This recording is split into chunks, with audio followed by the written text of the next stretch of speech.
நீங்க என்ன சாப்பிட மாட்டீங்க தெரியும், இருந்தாலும் இந்த வீடியோவை ஒரு வாட்டி பாத்துட்டு போங்க. உன்னை சாப்பிட்டா உடம்புக்கு என்ன பெனிஃபிட்னு சில பேருக்கு தெரியாது, சொன்னாதானே தெரியும். இந்த வெயிலுக்கு நிறைய பேருக்கு மண்டை காஞ்சிட்டு இருக்கும். ஆனா நீங்க என்ன சாப்பிட்டீங்கன்னா உங்க பாடி எப்பயுமே கூலா இருக்கும், உங்களுக்கு எதிர்ப்பு சக்தி நிறைய கொடுப்பேன். இந்த வெயில் காலத்துக்கு பாடி கூலாக்க ஐஸ் வாட்டர், கூல் ட்ரிங்க்ஸ் எல்லாம் குடிக்க போறோம். உங்களுக்கு எல்லாம் சொல்லி தர வேண்டிய தாத்தா பாட்டியே பீஸா பர்கர் சாப்பிடுறாங்க, உங்களுக்கு எங்க புரிய போகுது? நீங்க என்ன மதிக்காத வரைக்கும் உங்க உடம்புல சின்ன சின்ன நோய் வந்துகிட்டு தான் இருக்கும். உன்னை சாப்பிட்டா உடம்புக்கு நல்லதுன்னு இங்க பாதி பேருக்கு தெரியும், ஆனா உன்னை சாப்பிட மாட்டாங்க. அதான் இங்க பிரச்சனையே. அமெரிக்கால பெரிய பெரிய ஹோட்டல்ல நான் மெனு கார்டுல நான் இருக்கேன், ஆனா நீங்க என்ன மதிக்கவே மாட்டீங்க. உங்களுக்கு குடல் புண்ணு இருந்தா அதெல்லாம் நான் சரி பண்ணிடுவேன். என்ன சாப்பிட்டீங்கன்னா ப்ரோ பயாக்டி கிடைக்கும், அது உங்க எதிர்ப்பு சக்தி அதிகமாக்கும். உங்களுக்கு அல்சர் இருந்தா அது சரியாக்கிடும். வேல்யூவா இருக்கிறத எங்க மதிக்கிறோம்? கண்டதெல்லாம் மிக்ஸ் பண்ணி வச்சிருப்பான் பாரு, அது மட்டும் விரும்பி சாப்பிடுவோம். இங்க முன்னோர்களும் உன்னதான் விரும்பி சாப்பிட்டு இருக்காங்கன்னு இங்க பாதி பேருக்கு தெரியல.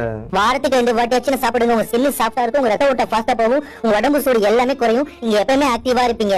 இங்க டேஸ்டா சாப்பிட எவ்வளவோ ஃபுட் இருக்கு, ஆனா உடம்பு நன்மைக்கு சாப்பிட நீ மட்டும் தான் இருக்க. தேவையில்லாத வீடியோ எல்லாம் ஷேர் பண்ணி விடுறீங்களே, இது உடம்பு ஆரோக்கியமான வீடியோ. 4-5 பேருக்கு அனுப்புங்க. நல்லதே பண்ணுங்க, நல்லதே சாப்பிடுங்க.